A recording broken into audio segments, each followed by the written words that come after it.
আসসালামু আলাইকুম বন্ধুরা, কেমন আছেন? আশা করি সকলে অনেক ভালো আছেন। যারা ভৌতিক গল্প শুনতে পছন্দ করেন তাদের জন্য আজকের এই এপিসোডে থাকছে ভয়ঙ্কর একটা বাড়ি, যেই বাড়িতে একটা ছেলে বন্দি হয়েছিল। কেন বন্দি হয়েছিল জানেন? পুরো ঘটনাটা শুনুন, বুঝতে পেরে যাবেন। ঘটনায় যাওয়ার আগে একটা কথা বলতে চাই। যারা এখনো পর্যন্ত আমাদের চ্যানেলটিকে সাবস্ক্রাইব করেন নাই, তারা সাবস্ক্রাইব করে দেন। অ্যান্ড আমি গল্পটা শুরু করছি।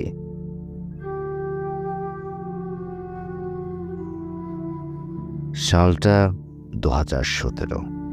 তখন আমি সবেমাত্র ক্লাস 10-এ ভর্তি হয়েছি। সালটা 2017। তখন আমি সবেমাত্র ইন্টারে ভর্তি হয়েছি। তেমন একটা কলেজে যাই না, কিন্তু আমার বন্ধু বান্ধবের সাথে আড্ডা দিতে আমার খুব ভালো লাগে।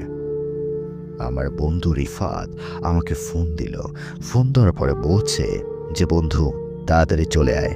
আমি বললাম কোথায়? আমার বন্ধু বলল মাঠে চলে আয়। মাঠে গেলাম, যাওয়ার পরে কাঠ খেললাম। খেলার এক পর্যায়ে রাত কখন যে 12টা বেজে গেছে বুঝতে পারিনি। আমি বলে রাখছি যে মাঠ থেকে আমাদের বাসার দূরত্ব 1 কিলোমিটার। হোন্ডা নিয়ে যেতে হয়, কিন্তু আমার বন্ধুর বাড়ি তার অপোজিট সাইডে হওয়ায় বন্ধু হোন্ডা নিয়ে চলে যায়। কিন্তু আমাকে তো একাই বাসায় যেতে হবে। আমি রওনা দিলাম বাসায়। হাতে একটা সিগারেট ছিল, সেটা খেতে খেতে বাসায় যাচ্ছিলাম এবং গুনগুন করে গান গাইছিলাম। মনে মনে ভাবলাম, যদি কোনো ভূত প্রেত এগুলো দেখে ফেলে তাহলে কি করব। আবার মনে মনে একটু ভয়ও হলো। যাই হোক, সমস্যা নেই, আমি চলে যাই, যেতে পারবো। মনে মনে একটা কনফিডেন্স নিয়ে আসলাম যে আমি পারবো। আমি হাঁটতে থাকি। হঠাৎ করেই দেখতে পেলাম যে আমার ফোনের চার্জ 15% হয়ে গেছে। অধিকাংশ ফোনে 15% চার্জ হলে চলে না, লাইট জ্বলে না। তারপর আমার লাইটটা বন্ধ হয়ে যায় ফোনের। আমি তাও আপন মনে হাঁটতে থাকি। ফোনের লাইটে যতটুকু দেখা যায় ততটুকুই দেখে দেখে হাঁটছিলাম। কিন্তু রাস্তা তো ফুরাচ্ছে না। এত বড় রাস্তা ফুরাচ্ছে না কেন? এতদিন তো তাড়াতাড়ি পৌঁছে যাই, কিন্তু আজকে হঠাৎ কি হলো জানি না। মনে মনে ভাবলাম যে হয়তো অন্য কিছু হয়েছে। ওসব ওসব বাদ দিয়ে আরও একটা সিগারেট জ্বালালাম এবং হাঁটতে থাকলাম। হাঁটতে হাঁটতে মোড়ে চলে আসলাম। মনে মনে ভাবলাম যে না, যাই হোক, এখন আর একটু হাঁটলেই বাড়িতে পৌঁছে যাব। কিন্তু রাস্তায় একটা পুরনো বাড়ি রয়েছে, যেই বাড়িটা সম্পর্কে এলাকার মানুষ অনেক কিছুই জানে। যদি এলাকার মানুষের কাছ থেকে শোনা হয় যে ওই বাড়িতে কি হয়, তাহলে এলাকার মানুষ বলে যে ওই বাড়িতে আত্মা ঘুরে বেড়ায়। এগুলো সত্য কিনা মিথ্যা আমি জানি না, কিন্তু হতেও তো পারে। তাই মনে মনে আমি কালেমা পড়তে পড়তে বাসায় যাচ্ছিলাম। যেতে হঠাৎ করে দেখতে পেলাম যে আমার সামনে সেই বাড়িটা। একটু ভয় ভয় হচ্ছিল।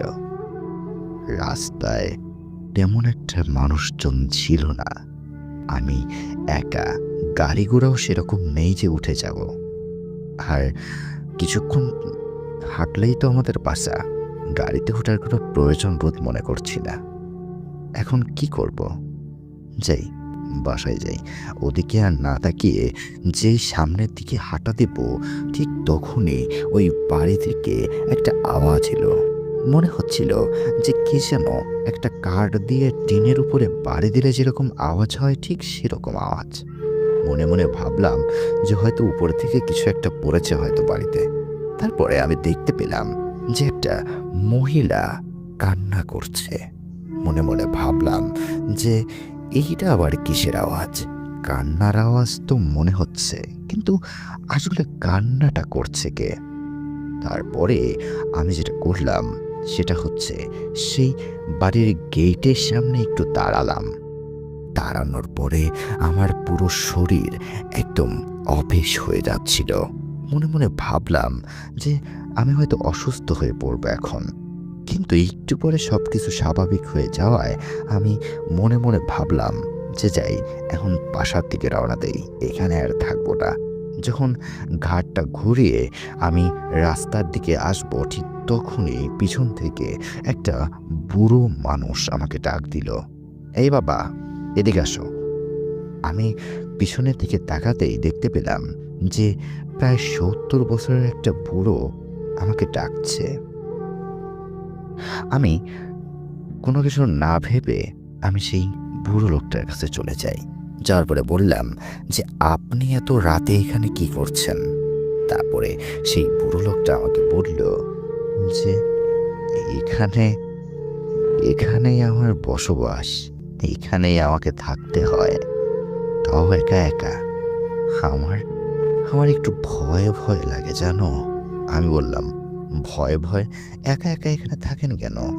আর এলাকার লোকজনের কাছ থেকে শুনেছি জায়গাটা ভালো নয়, এখানে এখানে থাকাটা আপনার উচিত নয়। আপনি শহরের ভিতরে যেতে পারেন না? সে বলল, শহরের ভিতরে তো যেতে চাই, কিন্তু সেরকম জায়গা পায় না জন্যই যাই না। আমি বললাম, ঠিক আছে দাদা, আপনি থাকেন, আমি চলে যাই, অনেক রাত হয়েছে। বাড়িতে যদি এত দেরি করে পৌঁছাই তাহলে মা অনেক বকা দেবে। তারপরে আমি যখনই সামনের দিকে আগাবো, ঠিক তখনই ওই লোকটা অদৃশ্য হয়ে গেল। ওই লোকটা কোথায় গেল? এত তাড়াতাড়ি একটা লোক উধাও হয়ে যেতে পারে না। তারপর আমি চারপাশ থেকে খুঁজতে থাকলাম, আবছা আলোতে এবং ল্যাম্পপোস্টে যতটুকু দেখা যায় ঠিক ততটুকু দেখতে পাচ্ছি, কিন্তু চারিদিকে সেই বুড়োটাকে আর খুঁজে পাচ্ছি না। তারপর হুট করেই দেখতে পেলাম যে আমার হাতের বাম সাইডে সেই লোকটা দাঁড়িয়ে রয়েছে এবং আমাকে বলছে, আমাকে একটু সাহায্য করতে পারবা? আমি বললাম, কিসের সাহায্য? আর আমি তো আপনাকে ঠিকঠাক মতো চিনি না, আমি আপনাকে কিভাবে সাহায্য করব? সেই লোকটা বলল, আমাকে সাহায্য করতেই হবে, এই এই খুব বিপদের ভিতরে রয়েছে জানো। আমি বললাম, কিসের বিপদের ভিতরে রয়েছেন আপনি? সে বলল, আমি অসুস্থ মানুষ, আমার গা হাত পা কাঁপে, আমি কিছু রান্না করতে পারি না। রান্নার জিনিসপাতি আছে, কিন্তু আমার তো বউ মারা গেছে, কিভাবে আমি রান্না করব? তারপরে আমি বললাম, তো আমি আপনাকে কি সাহায্য করব? সে বলল, হ্যাঁ, আমি বলে দিব, তুমি আমাকে একটু একটু রান্না করে দিবা। আমি বললাম, ধুর মিয়া, আপনি পাগল হয়েছে নাকি? এখন এত রাতে আপনাকে এখন রান্না করে দিব আমি? তারপরে সে বলল, বাবা, যাই হয়েছে একটা কেন, তুমি আমাকে রান্নাটা করে দিবা, না হলে আমি তো খেতে পারবো না। আর আমি যদি না খেতে পারি তাহলে তাহলে তো আমি মরে যাব।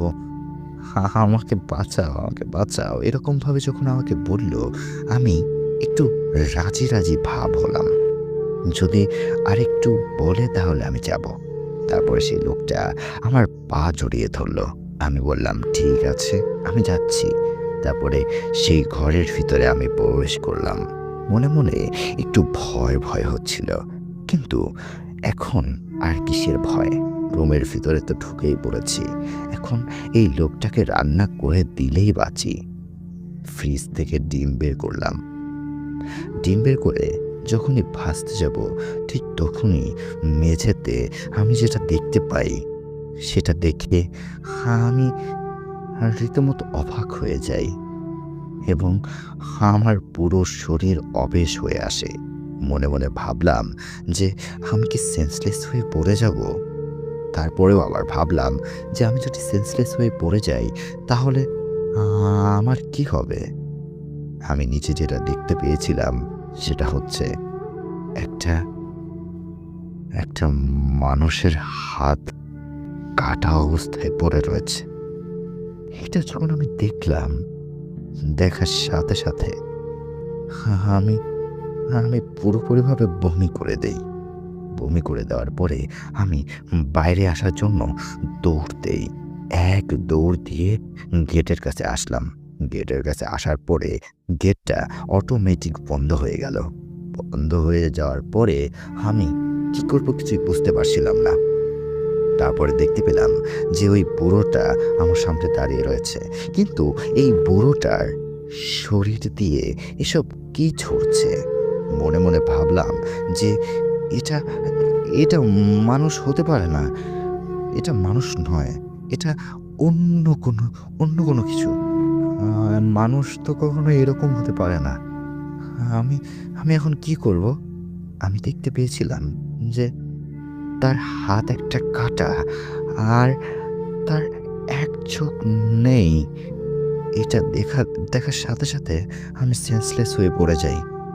সকালবেলা উঠে দেখতে পেলাম যে আমি হাসপাতালে রয়েছি এবং আমার বন্ধুরা আমাকে বলল যে তোকে রাস্তার উপরে পড়ে থাকতে দেখেছি আমি। তুই রাস্তার উপরে কেন গিয়েছিলি? তুই রাস্তার উপরে কেন অজ্ঞান হয়ে পড়েছিলি? আমি বললাম, এই ঘটনা। আমার বন্ধু বলল, তাই তাই বলি তুই তো অজ্ঞান হয়ে যাবি না? তাই তো বলি যে তুই অজ্ঞান কেন হয়ে গেলি? যাই হোক, তুই যে প্রাণে বেঁচেছিস এই অনেক। আর কখনো ওই ফিল্ডে যাব না। ওই ফিল্ডে আর কখনো যাওয়া হবে না। আর ওই বাড়ির কাছ থেকে ওই বাড়িতে আর যাওয়া হবে না। ওই বাড়িতে আর যাব না। তারপরে পুলিশ ডেকে এনে ওই বাড়িটাকে সিল করে দেওয়া হয়। তারপরে থেকে ওই বাড়িতে আমি আর যাই না। আর কোনো ঘটনা আমার সাথে ঘটে না। এই ছিল আমার জীবনের ছোট্ট একটা ঘটনা, এবং এটা একটা সত্য ঘটনা।